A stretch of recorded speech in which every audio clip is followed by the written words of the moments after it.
بسم اللہ الرحمن الرحیم الحمد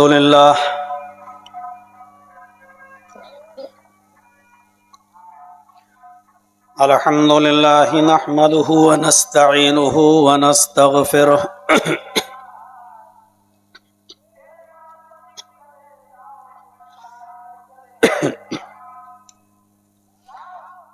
ونعوذ باللہ من شرور انفسنا ومن سیئات اعمالنا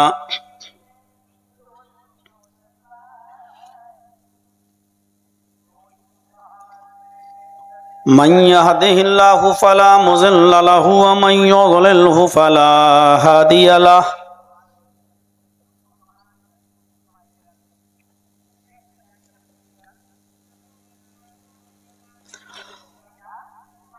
وأشهد أن لا إله إلا الله وحده لا شريك له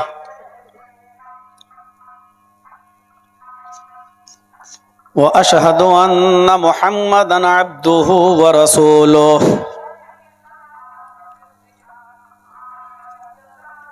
أما بعد فإن خير الحديث كتاب الله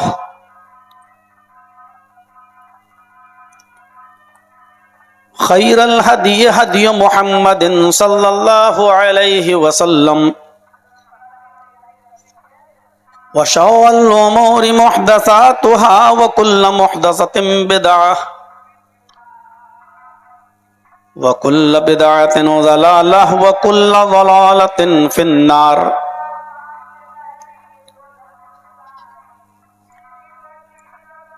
أعوذ بالله من الشيطان الرجيم. بسم الله الرحمن الرحيم.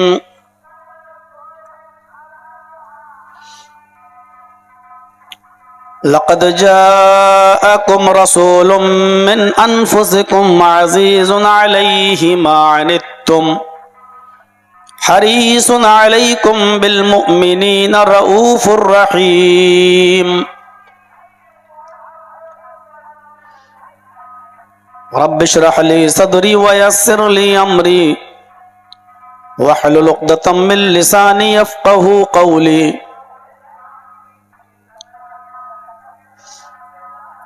اسٹیج پر بیٹھے ہوئے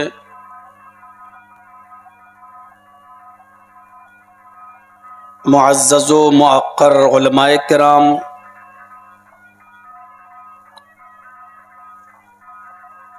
اس اجلاس کو کرانے والے جلسہ کمیٹی کے اراکین و ممبران اور نوجوان، اسٹیج پر بیٹھے ہوئے دیگر علاقے کے باوقار احباب، کھجنا ضلع بارہ بنکی اور اس کے اطراف و اکناف سے تشریف لائے ہوئے معزز سامعین حضرات، پردہ نشین اسلامی خواتین، ماں اور بہنوں، قوم و ملت کے لائق ور نوجوانوں، مستقبل کے ہونہار عزیز بچوں، آپ نے کافی دیر تک علماء کرام کو سنا، ان کے مختلف عناوین پر مختلف اسلوب و لہجے میں آپ نے بڑی قیمتی باتیں سماعت فرمائیں، اور پیشرو خطیب عبدالغفار سلفی حفظہ اللہ سے اصلاح معاشرے پر آپ نے ایک خوبصورت تقریر سماعت فرمائی، اور آپ مجھے بھی آپ برداشت کر رہے ہیں. اللہ سے دعا ہے کہ الہ العالمین جو باتیں کہی گئی ہیں اور کہی جا رہی ہیں، کہنے والوں کو اور سننے والوں کو عمل کی پوری توفیق عطا فرما.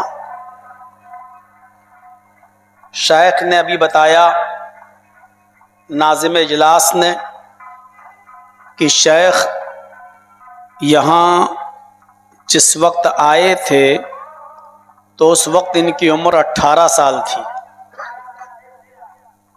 لیکن واللہ مجھے یہ یاد ہی نہیں آ رہا ہے کہ میں یہاں کب آیا تھا۔ ابھی راستے میں خالد بھائی نے بتایا کہ نہیں آپ یہاں 2 مرتبہ آ چکے ہیں، لیکن مجھے نہ تو یہ بستی کا نام یاد آ رہا ہے اور میں کب آیا تھا مجھے یہ بھی یاد نہیں آ رہا ہے۔ بہرحال آپ لوگوں نے بتایا، آپ کی یادداشت کو سلام، یاد رکھا۔ ہاں یہ سچ ہے کہ بیچ میں کئی مرتبہ مجھ سے رابطہ کیا گیا، تقریباً ہر سال رابطہ کیا جاتا رہا، لیکن میں اپنی مصروفیات کی وجہ سے یا بہار، بنگال، اڑیسہ، کرناٹک وغیرہ کے پروگرام کی وجہ سے میں ان پروگرام کو چھوڑ کر یہاں شرکت نہیں کر سکا۔ یہ موقع بھی بڑا عجیب تھا۔ 13 تاریخ کو پروگرام تھا، مشرقی یو پی کانفرنس تھی لکھنؤ میں، آپ کے الکبیر لون میں اندھے کی چوکی پر۔ تو اسی مناسبت سے میں نے 2-3 دن خالی رکھے تھے، تو پھر میں نے 15 نومبر کی یہ ڈیٹ آپ کے لیے فکس کر دی۔ کل بھی میرا پروگرام ہونے والا تھا لکھیم پور کھیری، لکھیم پور میں، لیکن وہاں پرمیشن نہیں مل پائی، اس لیے وہاں سے خبر آ گئی کہ پرمیشن نہیں ہو پائی، اس لیے پروگرام کو ملتوی کیا جا رہا ہے۔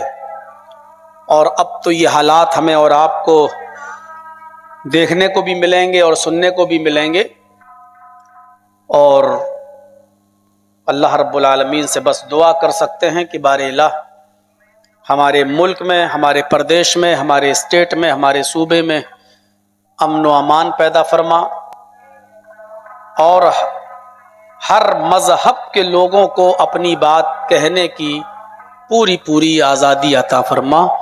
ہمیں ایسی حکومت اور ایسی سرکار ہمیں عطا فرما جو سب کو لے کر چلتی ہو، اور اس کے نظر میں دھرم کی اہمیت نہیں، انسانیت کی اہمیت ہو۔ اللہ رب العالمین ہمارے اوپر ایسی سرکار کو مسلط فرما۔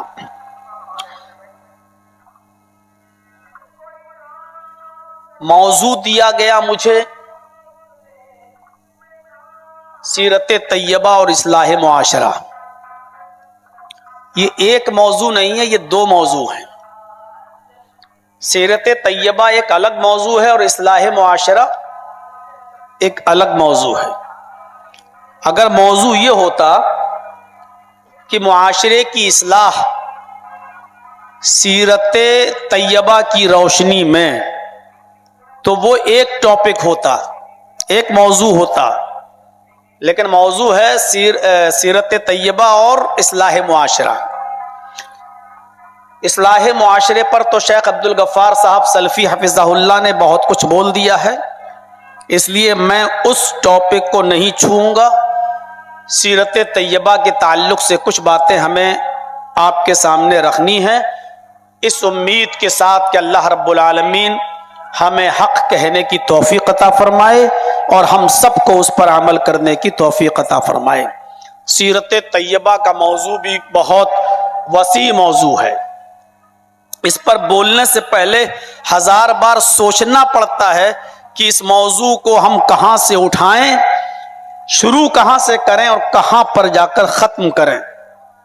نبی اکرم صلی اللہ علیہ وسلم کے بچپنے کو بتائیں، نبی اکرم صلی اللہ علیہ وسلم کی جوانی کا تذکرہ کریں، نبی اکرم صلی اللہ علیہ وسلم کے بڑھاپے کا ذکر کریں، نبی اکرم صلی اللہ علیہ وسلم کی مکی زندگی کا ذکر کریں، نبی اکرم صلی اللہ علیہ وسلم کی مدنی زندگی کا ذکر کریں، نبی اکرم صلی اللہ علیہ وسلم کی جہادی اور جنگی زندگی کا ذکر کریں، نبی اکرم صلی اللہ علیہ وسلم کی ازدواجی زندگی کا ذکر کریں، نبی اکرم صلی اللہ علیہ وسلم کا معاشرے کے اصلاح میں کیا کردار تھا، اس طرف ہم آپ کی روشنی ڈالیں، کس طرف ہم کہاں سے ٹاپک کو اٹھائیں اور کہاں پہ ختم کریں، یہ 50 بار سوچنا پڑتا ہے۔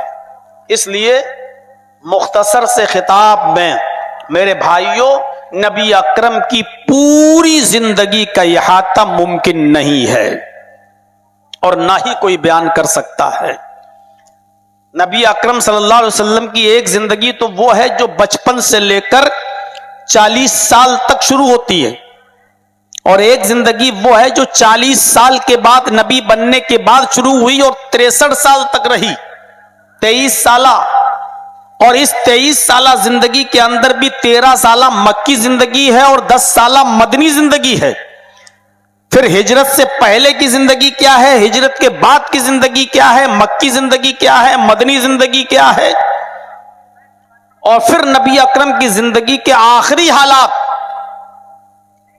اور خاص طور پر آپ کی زندگی کے آخری وہ 14 دن جس کو حضرت عائشہ صدیقہ نے بہت ہی احتیاط کے ساتھ بخاری شریف کی حدیث کے اندر امام بخاری نے درج کیے ہیں کہ آپ کی اس دنیا سے رخصت ہونے سے پہلے 14 دن پہلے کیا آپ کی حالت تھی، 13 دن پہلے کیا تھی، 12 دن پہلے آپ نے کیا کہا، الغرض ایک ہفتہ پہلے آپ نے کیا کہا، 6 دن پہلے آپ کی کیا زندگی کا کیا رول تھا، 5ویں دن آپ نے کیا فرمایا، چوتھے دن آپ نے کیا کہا، تیسرے دن آپ کی کیفیت کیا تھی، دوسرے دن آپ کی کیفیت کیا تھی، پھر پہلے دن کیا تھی، اور آخری دن آپ جس وقت اللہ کو پیارے ہوئے اس وقت آپ کی کنڈیشن کیا تھی۔ یہ تمام چیزیں میرے بھائیوں اگر اسی پر گفتگو کی جائے تو 14 دن کی پوری زندگی بتانے میں ہی پورا وقت ختم ہو جائے۔ تو سیرت طیبہ کا موضوع بڑا وسیع ہے۔ میں نے قرآن کریم کی ایک آیت آپ کے سامنے تلاوت کی ہے، اس آیت کریمہ کے اندر اللہ رب العالمین نے نبی اکرم کی ایک صفت بیان کی ہے، اور وہ صفت مومنوں کے ساتھ، مسلمانوں کے ساتھ رحم و کرم کی ہے، رحمت کی ہے۔ مسلمانوں کے ساتھ، مومنوں کے ساتھ آپ کی رحمت کیا تھی، آپ کی محبت کیا تھی، آپ کی شفقت کیا تھی، آپ کی چاہت کیا تھی، اس رحمت کا ذکر کیا ہے۔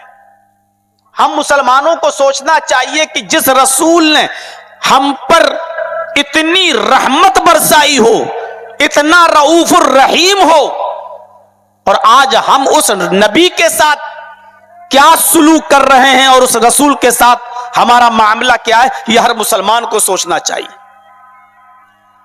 لَقَدْ جَاءَكُمْ رَسُولٌ مِّنْ أَنفُسِكُمْ، لوگوں تمہارے پاس ایک ایسے رسول تشریف لا چکے ہیں، لوگوں تمہارے درمیان ایک ایسے پیغمبر تشریف لائے ہیں جو تم ہی میں سے ہیں، جنسیت کے اعتبار سے وہ تمہاری نسل سے ہیں، تمہاری جنس سے ہیں، یعنی تم انسان ہو وہ بھی انسان ہے، تم کھاتے پیتے ہو وہ بھی کھاتے پیتے تھے، تم چلتے پھرتے ہو وہ بھی چلتے پھرتے تھے، تمہیں دکھ مصیبت خوشی اور آرام پہنچتا ہے، ان کو بھی دکھ اور مصیبت خوشی اور آرام ان کو بھی پہنچا ہے، تمہاری شادیاں ہوتی ہیں ان کی بھی شادی ہوئی تھی، تمہارے بچے ہیں ان کے بھی بچے تھے، الغرض زندگی میں جن چیزوں کا سامنا تمہیں کرنا پڑتا ہے ان کو بھی کرنا پڑا، کیونکہ وہ تمہارے ہی جنس سے ہیں۔ لقد كان لكم في رسول لقد جاءكم رسول من انفسكم، لوگوں تمہارے درمیان ایک ایسے پیغمبر تشریف لائے ہیں، ایک ایسے پیغمبر آ چکے ہیں جو تمہاری جنس سے ہیں، عزیز علیہ ما عنتم، تمہیں جو تکلیف پہنچتی ہے وہ ان کی اوپر شاق گزرتی ہے، تمہاری تکلیف سے وہ بھی پریشان ہو جاتے ہیں، تمہاری تکلیف ان سے برداشت نہیں ہوتی، وہ تم کو تکلیف میں نہیں دیکھنا چاہتے ہیں۔ کیا صفت بتائی؟ وہ تمہاری جنس سے ہیں، تمہاری تکلیف ان کے اوپر شاق گزرتی ہے۔ میں اس آیت کا ترجمہ اس طرح بھی کر سکتا ہوں، تمہاری تکلیف کو وہ اپنی تکلیف سمجھتے ہیں۔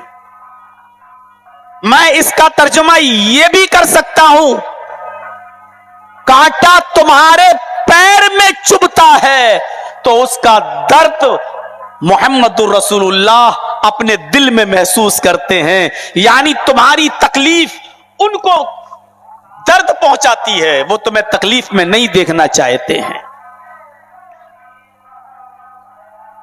کانٹا تمہارے پیر میں چبھا ہے, اس کا درد محمد رسول اللہ کو ہو رہا ہے. عزیزٌ علیہ ما عنتم, تمہاری تکلیف ان کو پریشان کر دیتی ہے, تمہاری تکلیف ان کی اوپر شاق گزرتی ہے. حریصٌ علیکم, وہ تمہارے فائدے کے بڑے متمنی ہیں, وہ چاہتے ہیں کہ میری امت کو ہمیشہ فائدہ رہے, وہ چاہتے ہیں کہ میری امت کبھی تکلیف میں نہ پڑے, وہ چاہتے ہیں. حریص, حرص کا صلہ جب اعلی آئے تو خواہش مند. حریص علیکم, وہ تمہارے فائدے کے بڑے حریص ہیں, بڑے متمنی ہیں, خواہش مند رہتے ہیں, وہ چاہتے ہیں کہ تمہیں کبھی کوئی چیز تکلیف نہ پہنچائے. بالمؤمنین رؤوف الرحیم, مومنوں کے ساتھ ان کی کچھ خاص رحمت ہے, یہاں تخصیص کے لیے ہے. بالمؤمنین رؤوف الرحیم, مومنوں کے ساتھ خاص رحمت ہے. قرآن کریم کی اس آیت کا غیر مسلموں نے اور خاص طور پر سرسوتی جی نے, یہ عام آیت ہے, لیکن قرآن کی اس آیت میں اللہ تعالیٰ نے مومنوں کے لیے خاص مہربان بتایا ہے, خاص رحمت ہے نبی کی. اس میں کیا برائی ہے؟ جرجیس صاحب کا اپنا بیٹا اگر بیمار ہو جائے تو ظاہر بات ہے کہ ہم اپنے بیٹے کے لیے جو وقت دیں گے, جو ٹائم دیں گے اور جو پیسہ خرچ کریں گے, وہ ہم دوسروں کی اولاد کے لیے اتنا نہیں. لیکن اس کا یہ مطلب نہیں کہ دوسروں کی اولاد سے ہمیں نفرت ہے. ہمارے پڑوس میں رہنے والا اگر کوئی پڑوسی کا بیٹا بیمار ہو جائے تو ظاہر ہے کہ پڑوسی اپنے بیٹے کو لے کر ہاسپٹل میں جائے گا, ایڈمٹ کرے گا. جرجیس صاحب کو برا ضرور لگے گا کہ اس کا بیچارہ بچہ بیمار ہے. ہم دیکھنے کے لیے جائیں گے, ہم اس کے پاس آدھا گھنٹہ بیٹھ جائیں گے. غریب ہوگا تو ہم اس کی 2-4-5 ہزار روپے سے مدد کر دیں گے, لیکن 24 گھنٹے تو ہم اس کے پاس نہیں رہیں گے. اپنا کاروبار چھوڑ کر تو ہم اس کے پاس نہیں رہیں گے. لیکن ہمدردی ہے اس کے ساتھ بھی ہماری, دیکھنے بھی جائیں گے, جب وقت ملے گا تب دیکھیں گے بھی, ضرورت ہوگی ہم چلو کچھ مدد بھی کر دیں گے. لیکن جو وقت اس کا باپ اور اس کی ماں اس کو دے سکتا ہے وہ ہم تو نہیں دیں گے. لیکن اگر جرجیس صاحب کا اپنا بیٹا بیمار ہو جائے تو جرجیس صاحب آفس سے چھٹی بھی لیں گے. اگر کوئی بزنس کرتے ہیں تو بزنس بھی چھوڑیں گے, اپنے بیٹے کو وقت بھی دیں گے, اس کے پاس بیٹھے رہیں گے, ضرورت پڑی تو اپنا بلڈ بھی دیں گے, اور ضرورت پڑی تو اپنی الماری کی تجوری بھی کھول کر پیسہ بھی پانی کی طرح بہا دیں گے, میرا بیٹا ٹھیک ہو جائے. تو بیٹے کے ساتھ جو خاص محبت ہے, اس کا یہ مطلب نہیں کہ دوسروں کے ساتھ ہمیں محبت نہیں ہے. تو رسول اللہ کی رحمت تو سب کے ساتھ ہے, لیکن جو ان پر ایمان لایا اور جو محمد رسول اللہ کا فالوورز ہوا, جس نے اتباع کی اور جس نے محمد رسول اللہ کا کلمہ پڑھ کے آپ کو اپنا نبی اور رسول مانا, اس کے ساتھ خاص محبت ہے. یہاں بے اسی تخصیص کا ہے, بالمؤمنین رؤوف الرحیم, مومنوں کے ساتھ ان کی کچھ خاص رحمت ہے, مومنوں کے ساتھ خاص مہربان ہے. وہ کہیں ظلم نہیں ہے. میرے بھائیوں, اسی چیز کا ذکر کیا گیا. لیکن اس آیت سے اگر کوئی یہ کہے کہ دوسروں پر ظالم ہے تو وہ بے وقوف ہے. وہ آدمی, اس نے صحیح سے اسلام کو پڑھا نہیں ہے, اسلام کا صحیح سے مطالعہ نہیں کیا. اللہ کے نبی صلی اللہ علیہ وسلم تو کافروں کے ساتھ بھی حسن سلوک سے پیش آ رہے ہیں. سوچا آپ نے, وہ جو پکڑ کے گرفتار کیا گیا تھا سمامہ ابن اسال, پڑھیے بخاری کی روایت. سمامہ نبی کو قتل کے لیے آیا اور معمولی آدمی نہیں تھا, وہ یمامہ کا گورنر تھا. یمامہ کا گورنر اب سوچو، بھیس بدل کر آیا، چولا بدل کے آیا، مدینے میں گھسا، نبی کو قتل کرنا چاہتا تھا لیکن پکڑا گیا۔ جب پکڑا گیا تو اس کو گرفتار کر کے مسجد نبوی کے اندر ایک کھمبا تھا، ایک ستون تھا، اس سے اس کو باندھ دیا گیا۔ اللہ کے رسول کو خبر پہنچی، سمامہ پکڑ لیا گیا، گرفتار کر لیا گیا۔ آپ نے کہا اچھا ٹھیک ہے، میں آتا ہوں۔ جو نبی کے قتل کے ارادے سے آیا، شریعت میں اس کی سزا یہ ہے کہ اس کو قتل کر دیا جائے، کیونکہ اس کا ارادہ تھا نبی کو مارنے کا۔ اس نے قبول بھی کیا کہ میں محمد صلی اللہ علیہ وسلم کے قتل کے ارادے سے آیا تھا۔ اب سزا کیا ہے اس کی؟ قتل کر دیا جائے۔ لیکن اللہ کے نبی صلی اللہ علیہ وسلم جب مسجد نبوی میں داخل ہوئے اور کھمبے سے بندھے ہوئے سمامہ کو دیکھا تو آپ نے اس سے پوچھا، ما شأنک یا سمامہ، اے سمامہ کیا حال ہے تمہارا، کیا حال ہے؟ سمامہ نے کہا، گرفتار کرا کے حال پوچھتے ہو میرا؟ تیرے ساتھی مجھے گرفتار کرتے ہیں اور تو حال پوچھتا ہے میرا؟ اللہ کے نبی نے صحابہ سے پوچھا، کوئی تکلیف تو نہیں دی اس کو؟ پہلا سوال،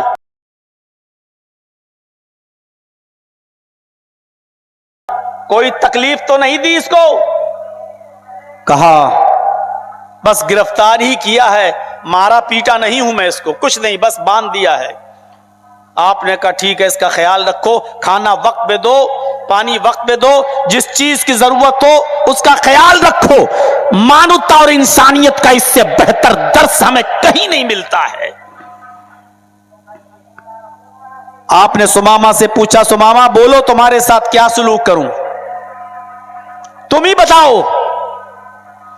تو اس کی زبان سے جو جملہ نکلا اس جملے کو سنیے، آپ بھی افسوس کریں گے۔ گرفت میں آنے کے بعد بھی ایسا کہہ رہا ہے، ہمیں آج کے اس دور میں اگر اریسٹ کر لیا جائے، آج کے اس دور میں ساری عقل ٹھکانے نکل جائے گی۔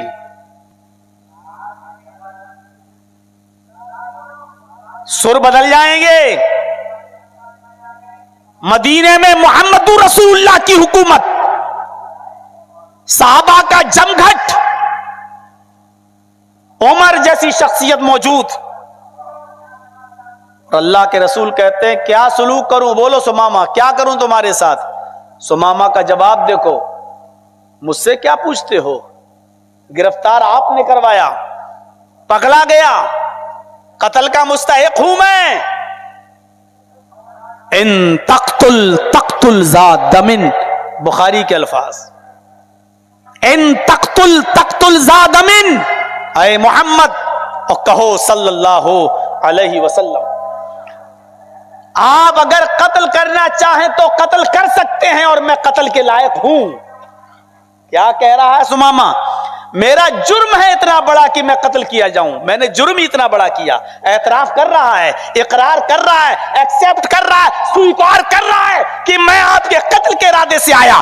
آپ اگر اس جرم کے عوض مجھے قتل کرنا چاہیں تو کر سکتے ہیں، آپ مجرم نہیں ہوں گے۔ میرا جرم ہے اس لائق کہ مجھے قتل کیا جائے۔ وَإِن تُنْعِمْ تُنْعِمْ عَلَى شَاكِرٍ، اگر چھوڑنا چاہیں تو چھوڑ دیں گے، آپ کا احسان ہوگا میرے اوپر۔ کیا جملے کہے اس نے! قتل کرنا چاہیں تو قتل کر سکتے ہیں، میں اس لائق ہوں، اور چھوڑنا چاہیں تو چھوڑ دیجئے، آپ کا احسان ہوگا۔ آپ نے کہا کوئی بات نہیں۔ پہلے دن خوب کھلایا پلایا، صحابہ بھوکے رہ گئے، اس کا خیال رکھا۔ دوسرے دن آئے اللہ کے نبی، آپ نے پھر پوچھا سمامہ کیا کروں تمہارے ساتھ؟ کہا جو جواب میرا کل تھا وہی آج ہے، ان تقتل تقتل ذا دم، قتل کرنا چاہے تو کر دیجئے، میں قتل کا مستحق ہوں، قتل کا حقدار ہوں، اور چھوڑنا چاہیں تو چھوڑ دیجئے، آپ کا احسان ہوگا۔ آپ نے دوسرے دن بھی کچھ نہیں کہا، اس سے قید کیا رہا، کھلاتے رہے پلاتے رہے، اور تیسرے دن پھر آئے۔ 3 دن تک قید کرنے کا مقصد یہ تھا کہ وہ میرا اخلاق دیکھ لے، میرا کردار دیکھ لے، صحابہ کی زندگی دیکھ لے۔ اس قیدی کے ساتھ کتنا اچھا سلوک ہو رہا وہ دیکھ لے. تیسرے دن آپ نے پھر پوچھا سمامہ بولو کیا کروں؟ کہتا بار بار کیا پوچھتے ہو، میں کتنی بار آپ کی بات کا جواب دوں؟ آج تیسرا دن ہے، میں آج بھی وہی کہوں گا جو پہلے اور دوسرے دن میں نے کہا. اے محمد ان تقتل تقتل ذا دمن، اگر قتل کرنا ہو تو کر دو، میں قتل کے لائق ہوں. وَإِن تُنْعِمْ تُنْعِمْ عَلَى شاکر، اگر چھوڑنا چاہو تو چھوڑ دو، آپ کا احسان ہوگا ہمارے اوپر.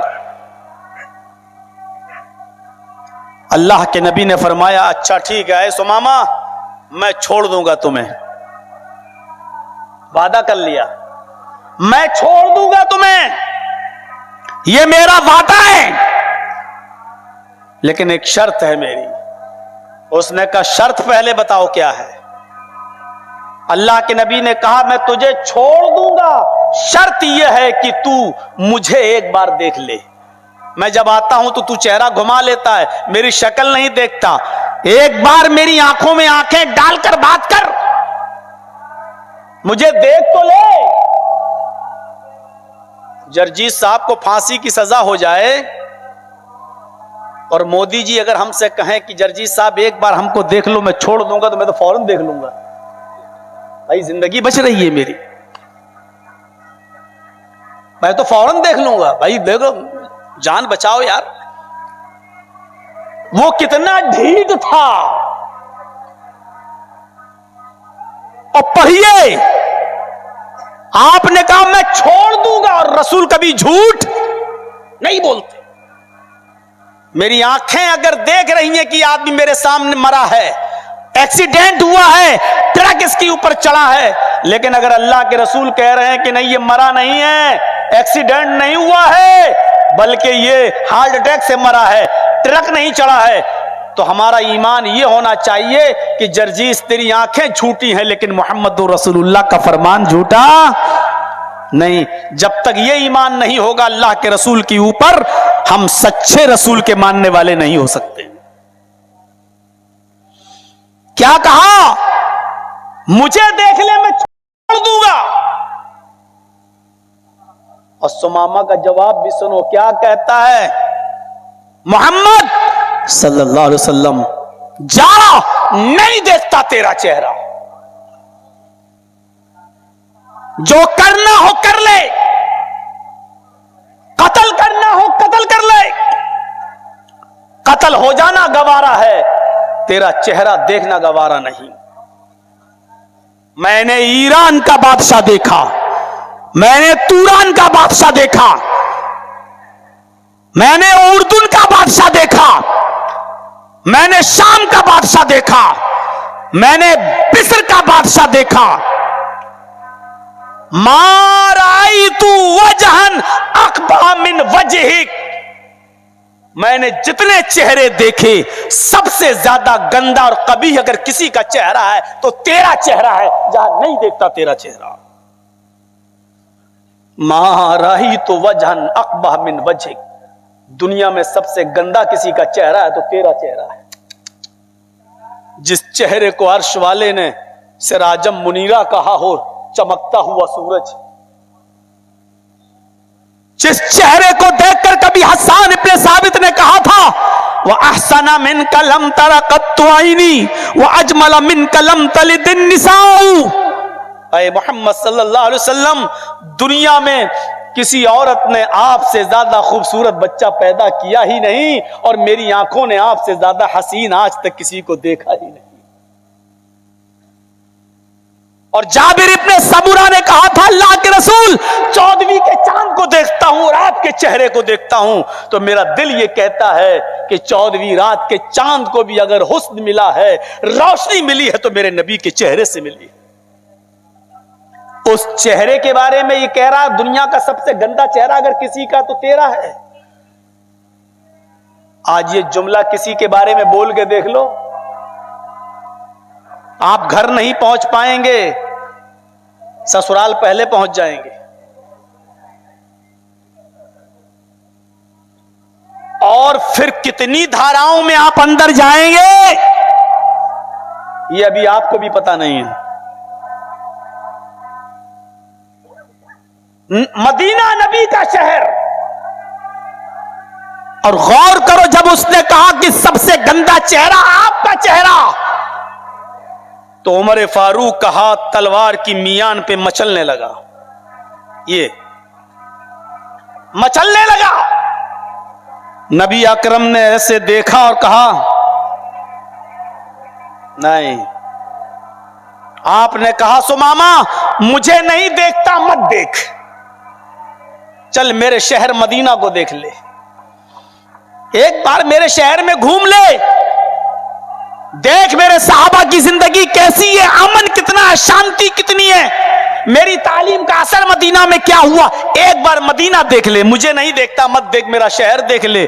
کہتا ہے اے محمد میں نے ایران دیکھا, توران دیکھا, فلسطین دیکھا, الجزائر دیکھا, اردن دیکھا, شام دیکھا, مصر دیکھا, اگر سارے شہروں میں سب سے گندا شہر کوئی کا ہے تو یہی مدینہ ہے.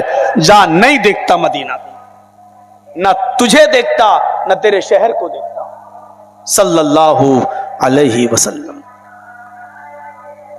حضرت عمر فاروق کی ہاتھ تلوار پہ مچل رہی ہے, نکلنے کی دیر ہے, نبی اکرم کے اشارے کا انتظار کر رہے ہیں, لیکن اللہ کے نبی فرماتے ہیں عمر تم تلوار نہ نکالو, تلوار نکالنے میں بہت جلدی کرتے ہو.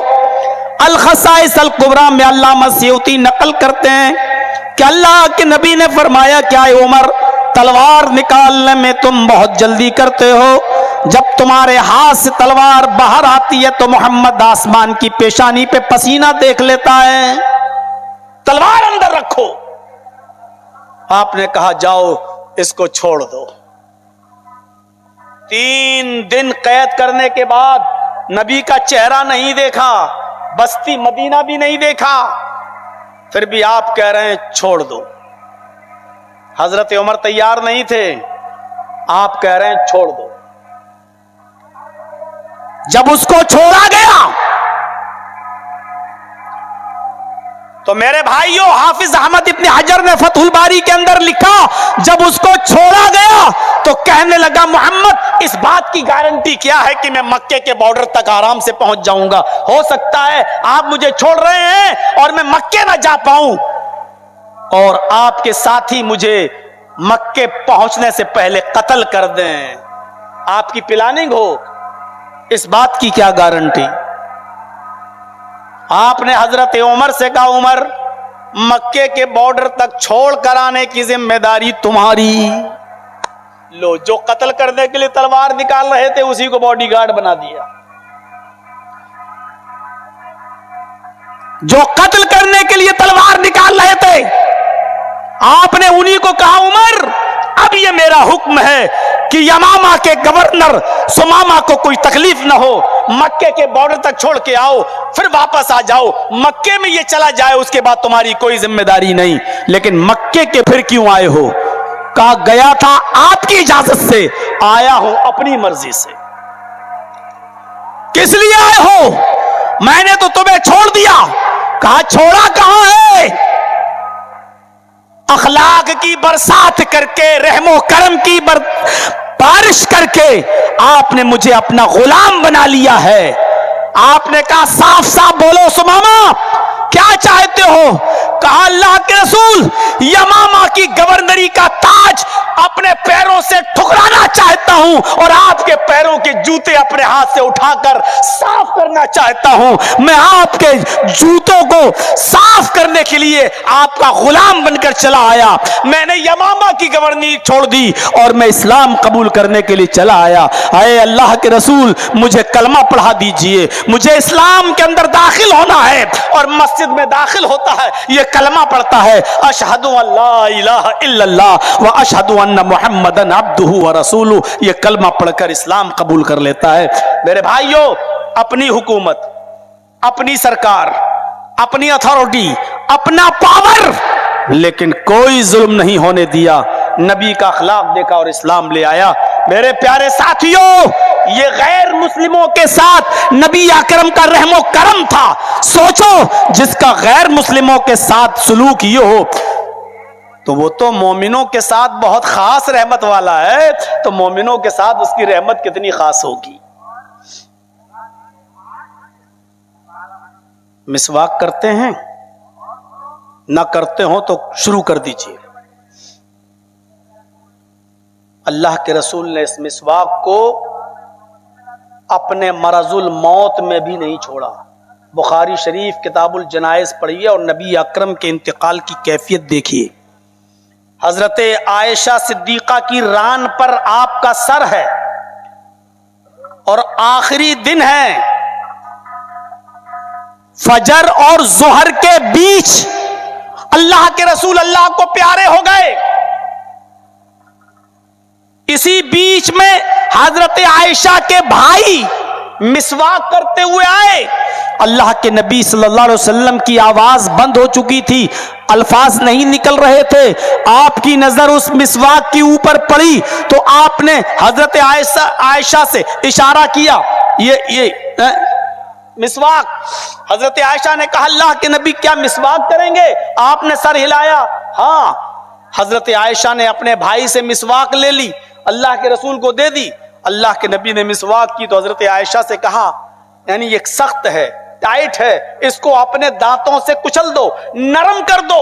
حضرت عائشہ نے اس کو اپنے منہ میں لیا اور اس کو اپنے دانتوں سے، داڑوں سے اس کو نرم کر دیا، کچل دیا، اور نرم کرنے کے بعد اللہ کے رسول کو دے دیا۔ بخاری کے الفاظ، حضرت عائشہ کہتی ہیں مجھے خوشی ہوئی کہ آخری وقت میں میرا لعاب اللہ کے رسول کے لعاب سے مل گیا، یعنی میری جھوٹی مسواک اللہ کے رسول صلی اللہ علیہ وسلم نے کی، یہ خوشی مجھے ملی، کسی اور بیوی کو نصیب نہیں ہوئی۔ اللہ کے رسول نے اس مسواک کو کرنا شروع کر دیا۔ اچانک مسواک ہاتھ سے گر جاتی ہے، ایسے گر گئی، وہ مسواک داڑھی کی اوپر گری۔ اللہ کے رسول نے اپنے دونوں ہاتھ پانی کے پیالے میں ڈالے اور پانی کو کے ہاتھ پیالے میں ڈال کر بھیگے ہوئے ہاتھ باہر نکالے اور اپنے جسم پر ملنا شروع کر دیا۔ ایسے بار بار ہاتھ پانی میں ڈالتے اور ہاتھوں کو اپنے جسم پر ملتے جاتے اور کہتے جاتے ان للموت سکرات، ان للموت سکرات،